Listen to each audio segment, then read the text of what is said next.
Entonces el tema el día de hoy se titula Perspectiva familiar. Perspectiva familiar. Repita conmigo, perspectiva.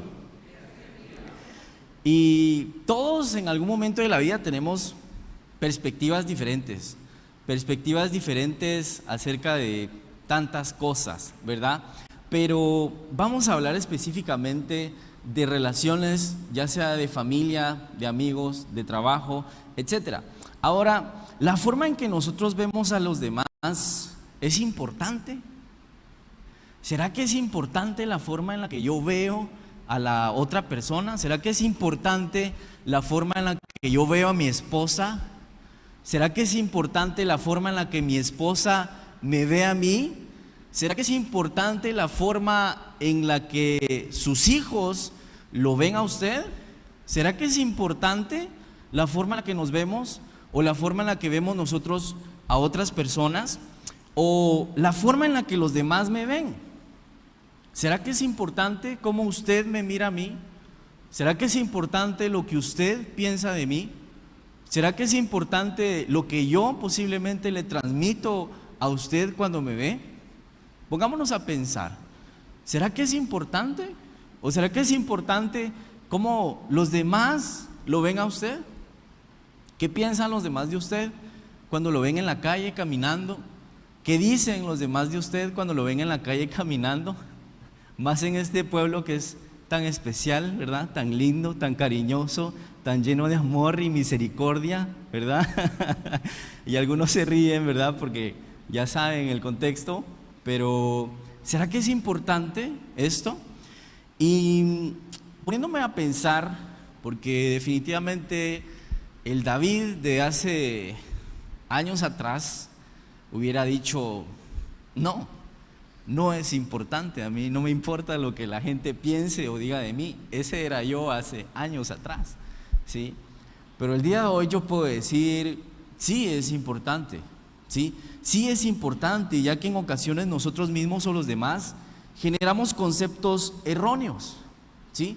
Generamos conceptos erróneos de nosotros mismos, o las personas tienen una perspectiva incorrecta de lo que nosotros somos. Entonces, por supuesto que es importante, porque usted puede ser una buena persona, usted puede ser un buen esposo, una buena esposa, pero imagínese que su esposo o su esposa piense que usted, en lugar de ser bueno, es malo. Es importante. Usted siendo una buena persona, pero su esposa dice, él es malo, él es tacaño, él es feo, él no me da, él no me quiere. Pero su esposo la ama. No, él no me ama. Es cuestión de perspectiva, ¿sí? Cómo yo pienso que son las cosas no significa que sean así, ¿sí? Y eso pasa mucho dentro de la familia, ¿sí? Eso pasa mucho dentro de la familia, porque si usted se recuerda, usted con 25, 30, 35, 45, etcétera de años, usted recuérdese cuando tenía 15 años y vivía en su casa. O sea, usted tenía una perspectiva de sus papás, ¿verdad? Y dice, mis papás son malos, no me dejan salir, no me dan permiso, no me dejan hacer esto, lo otro, aquí y allá. Ahora, yo con mi edad hoy en día tengo una perspectiva diferente de mis papás, ¿sí? Entonces, depende de la situación en la que estemos, vamos a tener una perspectiva acerca de algo o de alguien. Ahora, preguntémonos, ¿de quién tenemos una mala perspectiva hoy en día? ¿De quién tenemos una mala perspectiva? ¿De quién pensamos que es malo? ¿Quién pensamos que es lo peor? Pero ahora la pregunta es, ¿lo conocemos? ¿Lo conocemos en realidad para decir qué es esto, qué es lo otro, qué es aquí, qué es allá? ¿Lo conocemos para sacar nuestras propias conclusiones? O sea, ya nos cercioramos de que es así, ya tenemos información para que realmente nosotros podamos sostener esto, o simplemente es lo que nosotros logramos ahí como que ver, ¿verdad? Porque a veces así somos y es lo que vamos a ver. Pero antes definamos lo que es perspectiva. Perspectiva es el punto de vista desde el cual se considera o se analiza un asunto, ¿verdad? Sencillo. Es el punto de vista de una persona. Es lo que a simple vista una persona ve y dice, pero no es algo profundo que va más allá, que tiene un sustento o un fundamento sólido. Es simplemente algo que se puede ver, ¿verdad? Y cuando yo me recordaba de esto y estaba desarrollando el tema, yo me recordaba de dos situaciones en mi vida, ¿verdad? Una fue hace muchos años cuando yo estaba estudiando todavía diversificado. Y como yo era bien joyita, ¿verdad? Bien inteligente, bien aplicado, bien disciplinado, bien obediente, a mí me cambiaban mucho de colegio, ¿verdad? Me cambiaban mucho de colegio y resulta que una vez me cambiaron de un colegio a otro. Y cuando yo fui con mis papás a que me iban a inscribir, yo recuerdo que yo vi a un amigo, pues no era amigo, sino que era un conocido, les puedo decir, era un cuate que yo conocía que estudiaba en otro colegio. Pero ese cuate a mí me caía mal, ¿ah? Me caía mal, o sea, solo de vista a mí me caía mal. Y yo decía, solo falta que aquí vaya a estudiar este cuate, ¿va? Y lo vi ese día que también fue con sus papás y lo fueron a inscribir y todo. Y iba para el mismo grado que yo. Dije yo, me va a tocar con él, ¿va? Y empezamos a estudiar, empezamos el primer día y ¿qué creen ustedes? En ese tiempo, en ese lapso de mi vida, fue uno de mis mejores amigos, ¿sí? Llegó a ser uno de mis mejores amigos y yo nunca voy a olvidar esa etapa de mi vida, ni nunca lo voy a olvidar a él porque teníamos una muy buena relación. Pero ¿qué pasó al principio en mí? O sea, yo lo veía, yo escuchaba cosas de él y a mí me caía mal. ¿Pero qué? No lo conocía, tenía un concepto equivocado de él, ¿sí? Y así nos sucede también en nuestra casa, en nuestro hogar, con nuestra esposa, con nuestro esposo, con nuestros hijos, con nuestros tíos, con nuestros abuelos, con nuestros primos, ¿sí? Nosotros nos generamos una perspectiva y decimos, y tal vez el otro viene a contarle, mira, fíjate que compré esta camioneta, compré este pick-up y fíjate que tengo enganchado. Y nosotros pensamos que él presumiendo está, cuando lo que está haciendo el pobre es contarle a su primo, ¿verdad? ¿Y qué tiene de malo? Si le está yendo bien, ¿por qué usted se va a enojar? ¿Verdad? Pero es cuestión de perspectiva, lo que nosotros vemos y lo que nosotros pensamos en nuestra mente. Y la segunda cosa ya fue más grande, ¿va? Y todo, la segunda situación, perdón, y fue en esta iglesia, ¿sí? Fue en esta iglesia y realmente fue algo que a mí me sorprendió mucho.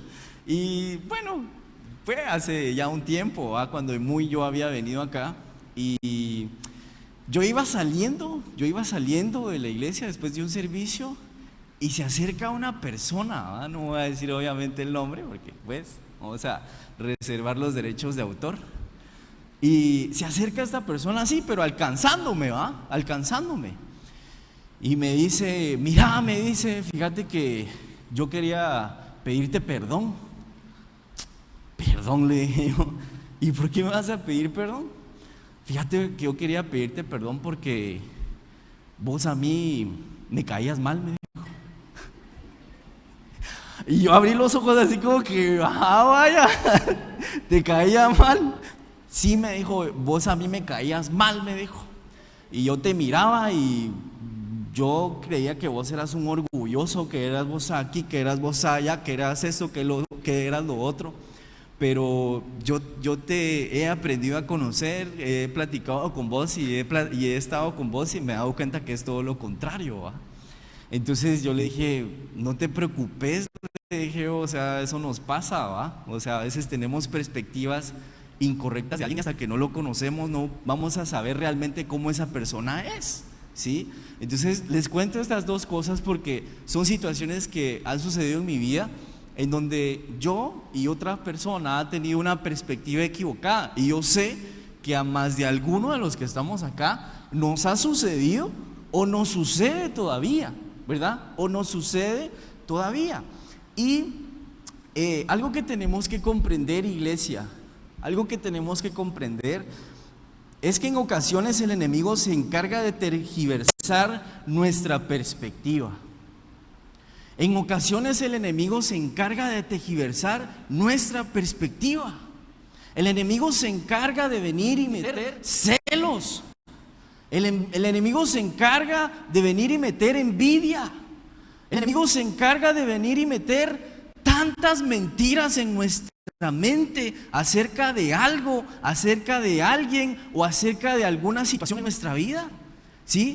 Él quiere distorsionar realmente la realidad o lo que está sucediendo acerca de algo, de alguien. Él quiere meternos mentiras, incluso de nuestra misma familia, ¿sí? Incluso de nuestra misma familia.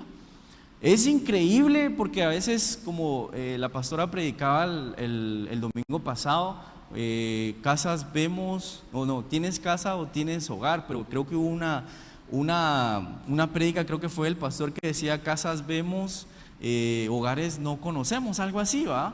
Y es verdad, porque nosotros vemos algo por fuera y decimos, están bien, pero resulta que cuando uno profundiza o pasa más tiempo se da cuenta de que las cosas no están tan bien como parecen. Pero no significa que haya un problema, sino que significa que el enemigo ha querido meterse, y una cosa es que el enemigo se va a meter donde lo dejen entrar. El enemigo se va a meter donde lo dejen entrar. Si usted deja entrar al enemigo en su vida, tiene un invitado especial todos los días. Y créame que cuando usted lo quiera sacar, le va a costar. Porque él donde se mete, ese es bien arrimado. Sáquelo de su vida, ¿sí? Pero vamos a ver más adelante. Él mete pensamientos negativos en nuestra mente para que no veamos las bendiciones y la bondad de Dios. Yo de algo estoy completamente seguro, es que Dios nos bendice a todos, ¿sí? Dios nos bendice, nos ha bendecido a todos. La bondad de Dios está sobre nuestra vida, ¿sí? Sobre la vida de cada uno de nosotros, y es algo que tenemos que ver, y es algo en lo que nos tenemos que enfocar, ¿sí? No nos enfoquemos en lo malo, pero como seres humanos, nuestra naturaleza pecaminosa nos inclina a enfocarnos más en lo malo o en lo negativo de una persona o una situación que en lo bueno. Y esto es algo muy cierto, ¿sí? Como seres humanos, siempre tendemos nosotros a inclinarnos hacia lo malo, ¿sí? Hacia lo negativo, más que a lo positivo. Como seres humanos, pero no como hijos de Dios, ¿sí? Porque como hijos de Dios, nuestra visión, nuestra fe, nuestra perspectiva, nuestra forma de vivir debe cambiar, ¿sí? Pero la naturaleza del humano es inclinarse hacia lo malo, ¿verdad? Inclinarse hacia lo malo, inclinarse hacia lo negativo. Y algo les voy a decir yo. Ustedes hagan algo malo en su vida. Hagan algo malo en su vida. Todo el mundo lo va a comentar. Todo el mundo. Usted cometa un error y va a estar en boca de toda la gente. ¿Por qué? Porque la naturaleza del humano es pecaminosa, es negativa, ¿sí? Es enfocarnos en lo malo. Ahora, usted haga algo bueno, todos lo van a ver, pero casi nadie lo va a decir, ¿sí? ¿Nos damos cuenta de eso? ¿Nos damos cuenta de eso? Y espero en el nombre de Jesús que eso no suceda en nuestra casa, ¿sí? Espero en el nombre de Jesús que eso no suceda en nuestra casa. Que no nos enfoquemos solo en los errores de la esposa, ¿verdad?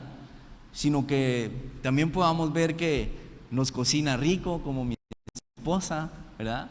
Que ha aprendido a cocinar en estos días, pero cocina rico, ¿verdad? En estos años, pero cocina rico. Y ha aprendido a complacer mis gustos, ¿verdad? Y así todos tenemos cosas que reconocer positivamente de los demás, pero no nos enfoquemos solo en lo malo, ¿verdad? Porque decimos, ya vas a empezar vos otra vez. escuchemos, ¿verdad? Escuchemos, tratemos de apaciguar todo, abracemos, besemos, ¿sí? Yo recuerdo que hubo una etapa en mi vida en donde yo tal vez quise mucho que mi papá me expresara amor, ¿verdad?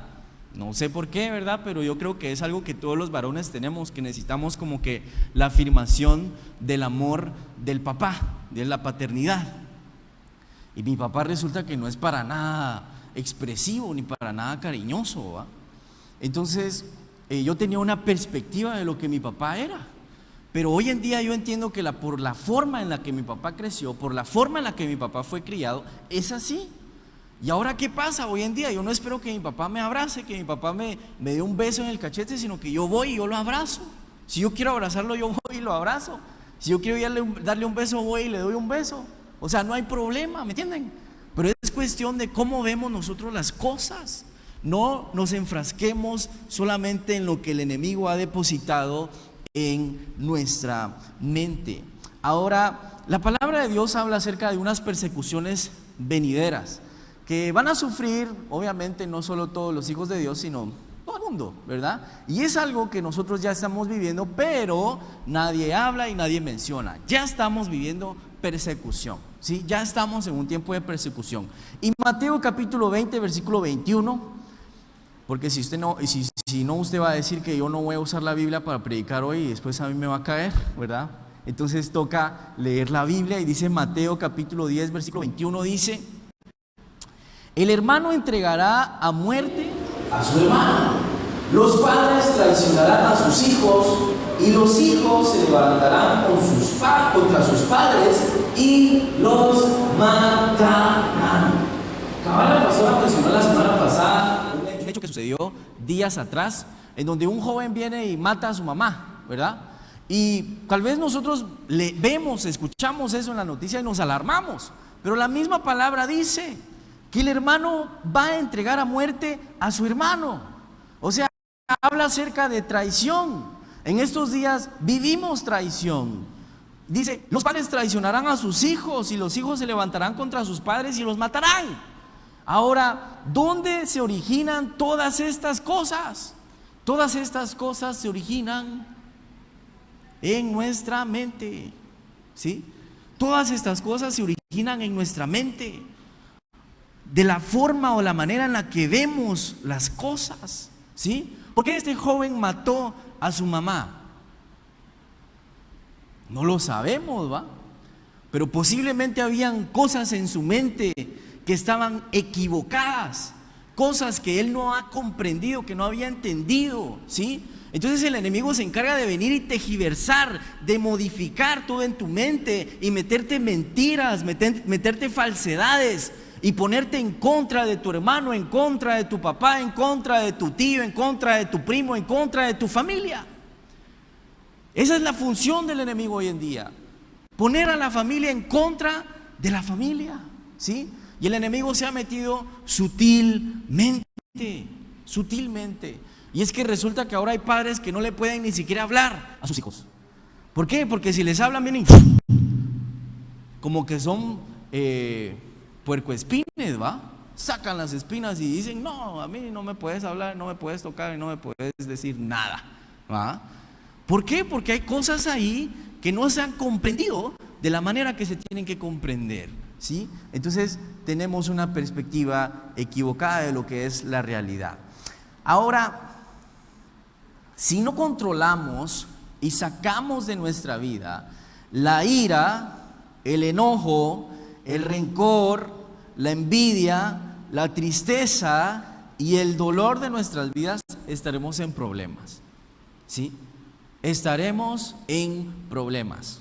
Ojo, si no controlamos y sacamos la ira, el enojo, el rencor, la envidia, la tristeza y el dolor. ¿Y por qué se generan estas cosas en nuestra vida? ¿Por qué se genera la ira, el enojo, la envidia? Obviamente tal vez por un mal que en algún momento de nuestras vidas nos hicieron. Pero como hijos de Dios, como personas nuevas, como criaturas nuevas, tenemos que cambiar la manera en la que vivimos y pensamos. No podemos pensar y vivir de la misma manera que lo hacíamos fuera de Cristo que dentro de Cristo. Porque ahora no manejamos ira, controlamos la ira y tratamos de no perder la paz, como hijos de Dios, ¿va? No desenfrenamos la ira y Hulk se apoderó de mí, destruyó muebles, vidrios, todo. Yo sé que a veces tenemos días así. A veces tenemos días en donde queremos hacerlo, pero como hijos de Dios estamos controlados por el Espíritu Santo de Dios que mora en nosotros, ¿sí? Y por eso es que nos podemos controlar. Y así cada sentimiento de los cuales pues yo he mencionado. Ahora, a veces podemos pensar que como somos cristianos estamos libres de ser envueltos en esto, ¿verdad?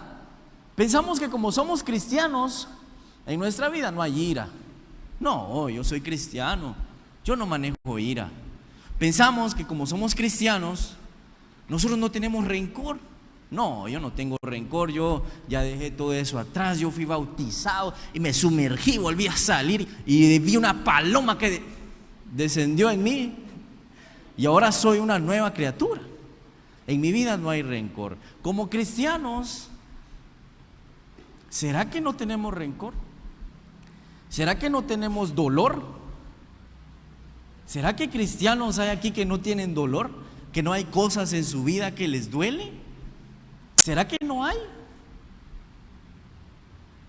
El hecho de que seamos cristianos no nos hace ser la excepción, ¿verdad? O sea, a veces decimos, él es cristiano y nos imaginamos que su vida es perfecta, ¿verdad? Cuando no es así. Cuando no es así, el cristiano de este tiempo y del tiempo pasado siempre ha sido un cristiano en persecución. Siempre la persecución ha estado sobre los cristianos. Y si usted es cristiano, le tengo una noticia el día de hoy: usted es perseguido. ¿Perseguido por quién? Por Satanás. Usted es perseguido por Satanás. ¿Es cierto?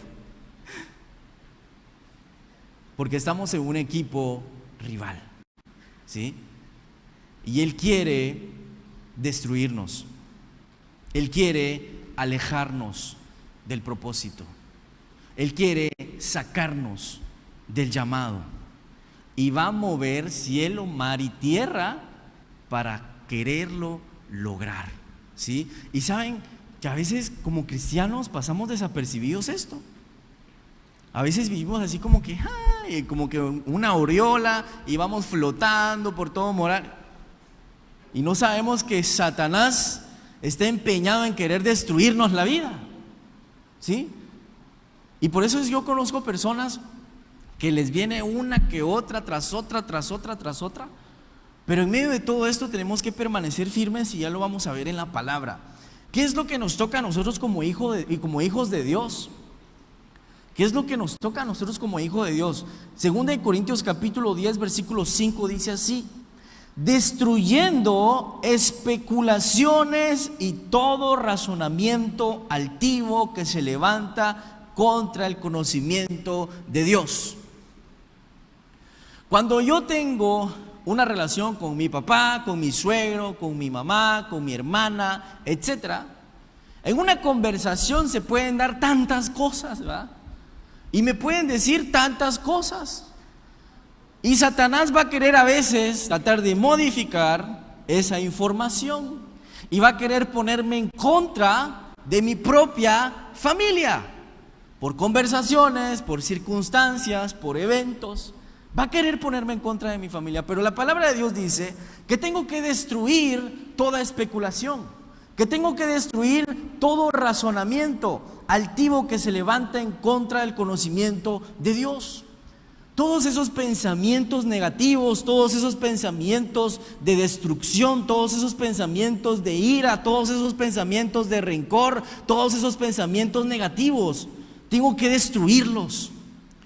Todos esos pensamientos de que mi papá no me quiere, mi mamá no me quiere, mi hijo no me hace caso, mi esposo, mi esposa ya no es lo mismo. Si tu esposo, si tu esposa se casó contigo es porque te ama, si ha decidido vivir su vida contigo, es porque te ama.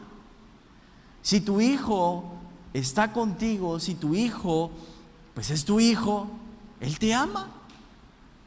Pero el enemigo quiere meternos mentiras, ¿sí? Quiere meternos mentiras, quiere tergiversar esa información. Y dice, y poniendo todo pensamiento en cautiverio a la obediencia de Cristo. Poniendo todo pensamiento en cautiverio a la obediencia de Cristo. Yo siempre he dicho que si a veces todos nuestros pensamientos pasaran por un filtro, ¿sí?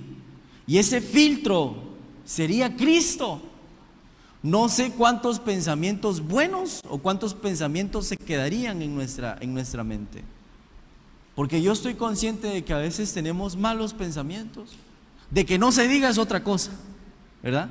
De que no se diga es otra cosa, pero todos tenemos malos pensamientos.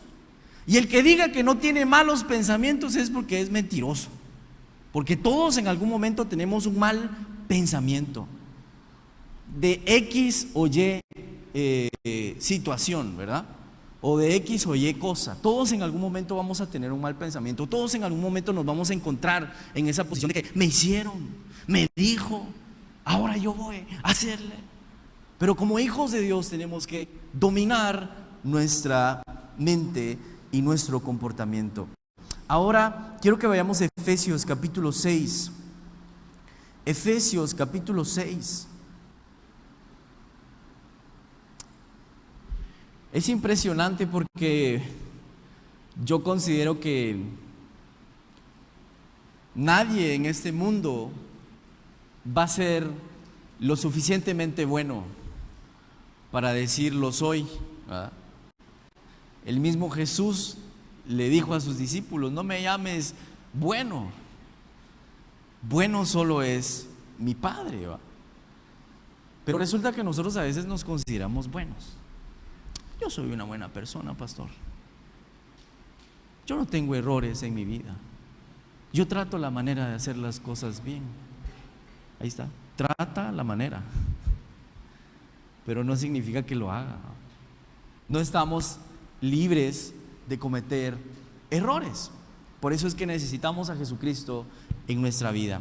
Efesios capítulo 6, versículo 10 dice así: sean fuertes en el Señor y en su gran poder. Sean fuertes en el Señor y en su gran poder. ¿Qué es lo que hay que hacer en momentos de preocupación, en momentos de desilusión, en momentos de dolor, en momentos de circunstancias difíciles en nuestra vida? Tenemos que ser fuertes en el Señor. Hablemos, como les dije la vez pasada, hablemos con nuestra familia acerca del Señor. Hablemos con nuestra familia acerca de Jesús. Compartamos con nuestra familia la palabra, ¿sí? No podemos solamente venir y escuchar palabra. Tenemos que compartir con nuestra familia la palabra de Dios. Sean fuertes en el Señor y en su gran poder. ¿Nuestro Dios es poderoso, iglesia? ¿Nuestro Dios es poderoso, iglesia? Amén. Nuestro Dios es poderoso. Entonces dejemos de hablar de lo que nos hace falta, dejemos de hablar de lo que dejemos de hablar de lo que quisiéramos y comencemos a hablar de lo grande, de lo fuerte, de lo poderoso que es nuestro Dios. Y eso tiene que comenzar a suceder en nuestra familia. Porque a veces vamos como que somos María Magdalena llorando por todo el mundo, quejándonos por todo. Pero tenemos un Dios fuerte, un Dios grande. Entonces nuestra mirada debe de estar puesta en nuestro Dios fuerte y grande y no en el problema o situación difícil que tenemos. Porque yo estoy convencido de que aquí en este lugar hay personas que han atravesado procesos, que han vivido procesos difíciles. Y en medio de esos procesos, ¿saben ustedes por qué están aquí? Porque Dios los ha sacado de esos procesos difíciles. Por eso están aquí. Por eso estamos aquí, porque Dios nos ha sacado de esos procesos difíciles. Y si Dios lo hizo una vez, Él lo hará otra vez. El versículo 11 dice: Pónganse toda la armadura de Dios para poder mantenerse firmes contra todas las estrategias del diablo. A mí me llama mucho la atención este verso porque dice: pónganse toda la armadura de Dios. O sea, no usen solo el casco, no usen solo la espada, no usen solo las sandalias, no usen solo el escudo, no. Póngansela toda. Porque si no se la ponen toda, entonces van a estar desprotegidos de ciertas áreas. Y dice, para poder mantenerse firmes contra todas las estrategias del diablo. Eso quiere decir que lo que yo les decía anteriormente, el enemigo está con ganas de destruirnos. El enemigo está con ganas de sacarnos del partido, de sacarnos del juego. Y la misma Biblia dice que el enemigo tiene estrategias. Estrategias. ¿Usted está comprendiendo lo que la palabra está tratando de decir? ¿Usted entiende cuando la palabra dice que el enemigo, que el diablo tiene estrategias? ¿Usted sabe cuando un entrenador de X deporte desarrolla una estrategia? Es porque ha estudiado al rival. Él ha estudiado al rival y dice: el rival es débil en esta área, entonces mi estrategia va a estar formada de esa forma. Así es el enemigo. Él estudia, él ve tu vida, él sabe tus debilidades, él conoce tus pensamientos y por ahí él va a comenzar a ejercer sus estrategias. Sus estrategias. No subestimemos al enemigo, sino que estemos preparados para que no caigamos. El versículo 12 dice: pues no luchamos contra enemigos de carne y hueso, sino contra gobernadores malignos y autoridades del mundo invisible, contra fuerzas poderosas de este mundo tenebroso y contra espíritus malignos de los lugares celestiales. Nuestra lucha no es contra sangre ni carne, ¿verdad? Como lo leemos en Reina Valera. Nuestra lucha es espiritual, iglesia. La lucha por tus hijos es espiritual. La lucha por tu familia es espiritual. La lucha por tu esposo o esposa es espiritual. Es algo espiritual. Y yo siento algo muy fuerte aquí y es para tu vida, Garelin. Yo quiero que tú te pongas de pie. Este versículo es para ti. Tu lucha, como lo dice este versículo, tu lucha no es contra un enemigo de carne y hueso. El Señor te dice: tu lucha no es contra una persona, tu lucha es contra gobernadores malignos y autoridades del mundo invisible, con fuerzas poderosas de este mundo tenebroso y contra espíritus malignos de los lugares celestiales. Pero ¿sabes una cosa? Dios está contigo y Él ya te ha dado la victoria para que vayas y conquistes lo que Él ya te ha prometido. En el nombre de Jesús, démosle gloria a Dios en el nombre de Jesús.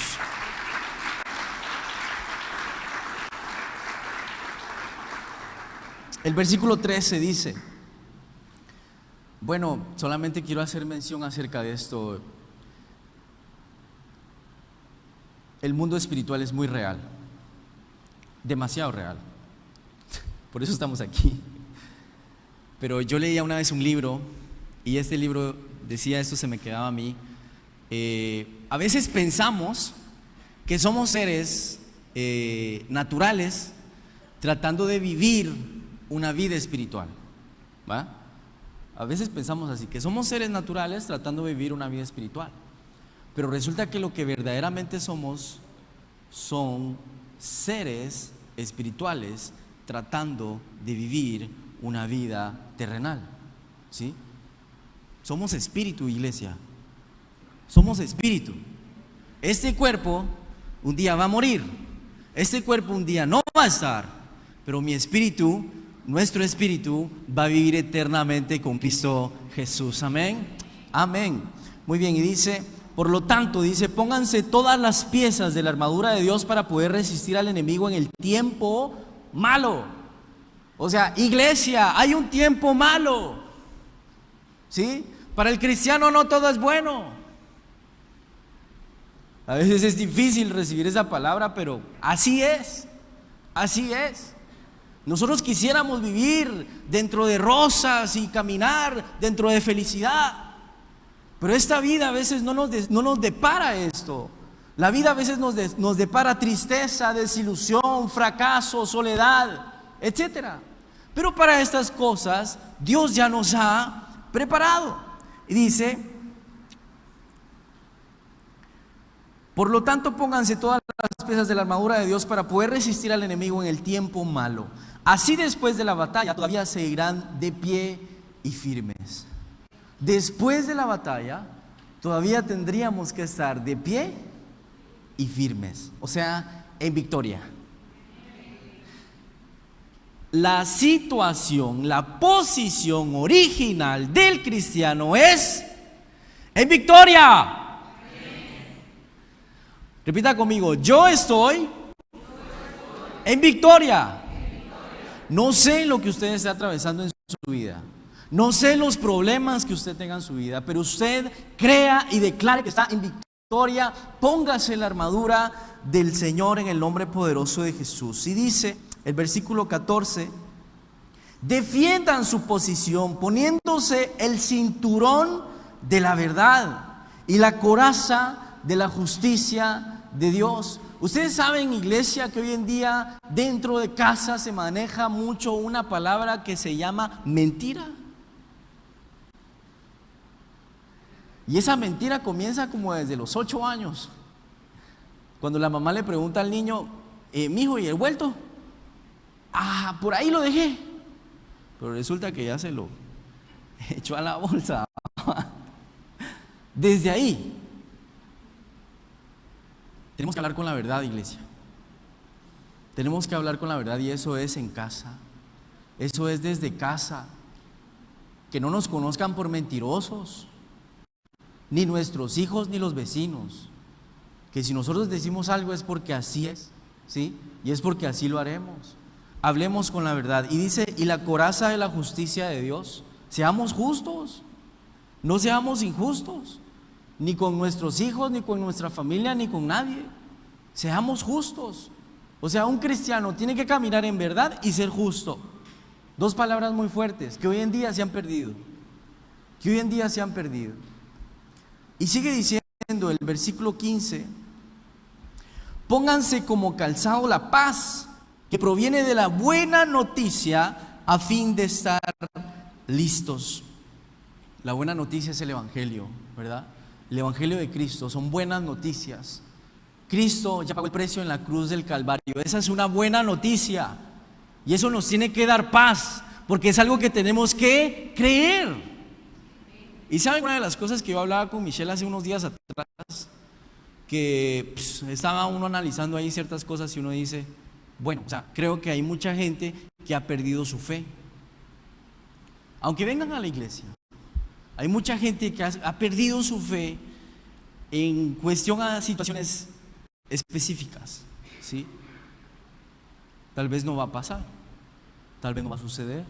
¿Cuántos años llevas esperando tu promesa? Ah, pues yo llevo 5 años esperando, y 6 años, 7 años esperando, y no hemos visto la respuesta de Dios. Eso no significa que no vaya a pasar, pero, amada iglesia, si pasa o no pasa, en mi vida tiene que haber paz, ¿sí? Eso es lo que la palabra me está diciendo. Tengamos paz por la buena noticia que es el Evangelio. No sé qué es lo que te hará falta, pero ten paz, ¿sí?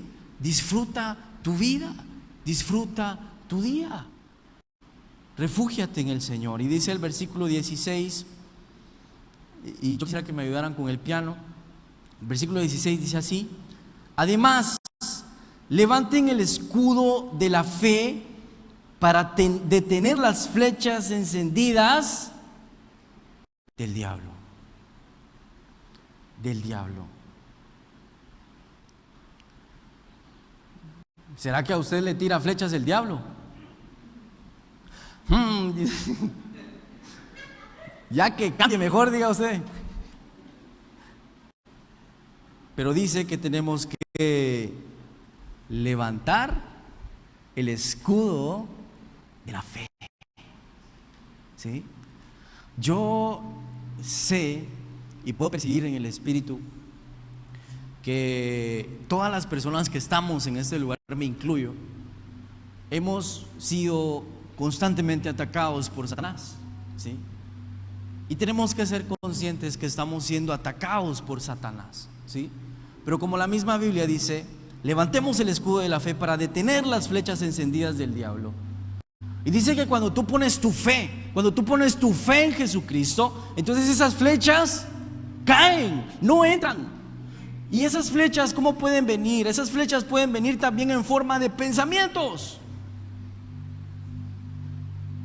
Y yo hablaba con Michelle también hace algunos días y le decía, yo creo que la batalla más difícil es la batalla de nuestra mente.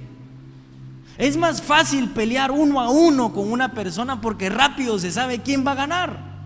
Pero cuando constantemente estás peleando con tu mente, con tus pensamientos, con tus deseos, es una lucha que vamos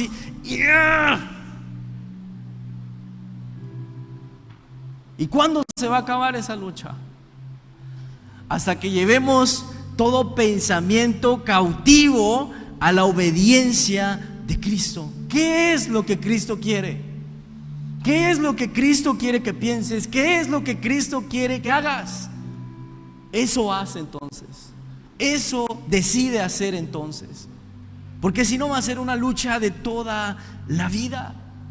Pero la palabra promete que con el escudo de la fe, las flechas del enemigo van a ser detenidas. Van a ser detenidas en el nombre de Jesús.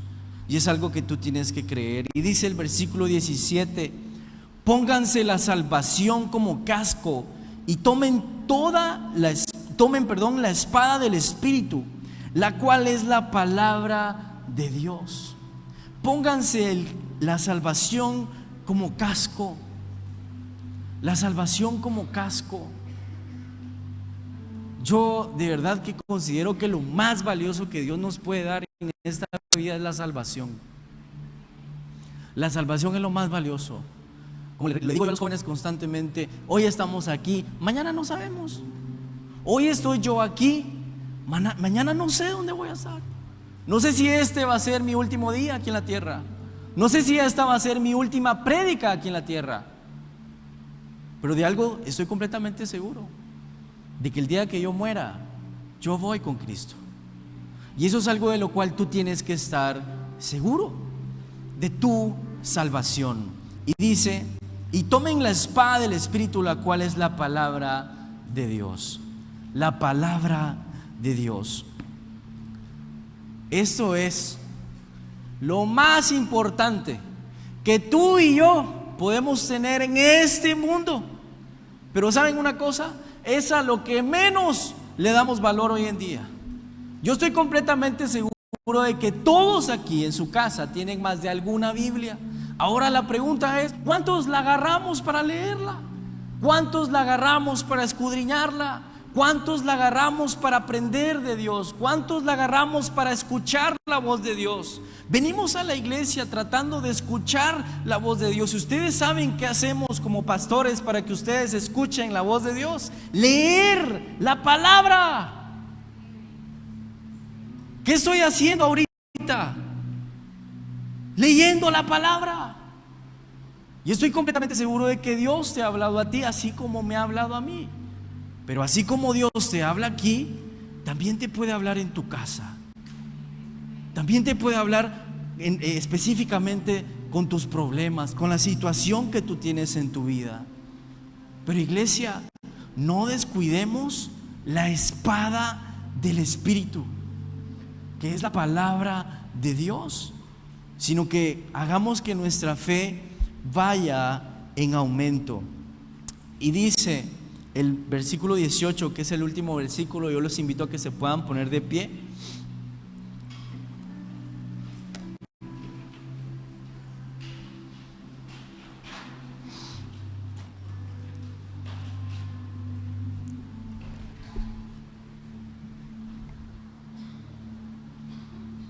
El versículo 18 dice así: oren en el Espíritu en todo momento y en toda ocasión. En los buenos momentos, en los malos momentos, en tiempo de bonanza, en tiempo de escasez, hay que orar. Hay que orar. Nunca hay que perder la comunicación con nuestro Padre, porque Él sabe de qué tenemos necesidad. Y dice: manténganse alerta y sean persistentes en sus oraciones por todos los de la familia de Cristo. Por todos los de la familia de Cristo. Yo sé que a veces hasta tal vez orar por nuestro esposo, por nuestros hijos nos cuesta. Ya va a ser orar por los de la familia de Cristo, ¿va? Pero la Biblia lo dice. No seamos indiferentes hacia lo que el vecino está atravesando, porque no sabemos si nosotros también podemos vivir lo que a él le está tocando vivir. ¿Sí? Pongamos nuestra vida en manos de Dios en todo momento, la vida de nuestra familia, de nuestros hijos. Si no tienes hijos, también ora por tus hijos, porque un día los vas a tener. Un día vamos a ser padres los que no somos padres, y un día vamos a tener que formar e instruir. Y a los que están ya en el trabajo de formar e instruir, háganlo con pasión, háganlo con dedicación. No dejen crecer al niño como que es la grama, ¿va? Hay que podarla, hay que corregir, hay que instruir, hay que amar. Yo siento algo fuerte en el corazón, y es: padres, amen a sus hijos. No importa si son hijos varones, abrácenlos, bésenlos, consiéntanlos, que puedan disfrutar el amor de papá. ¿Sí? A veces pensamos que por ser hombre, este terreno, váyase para allá. No, después va a tener una piedra, y créame que no la va a querer. Se va a arrepentir de lo que está formando. Yo los invito a que puedan cerrar sus ojos.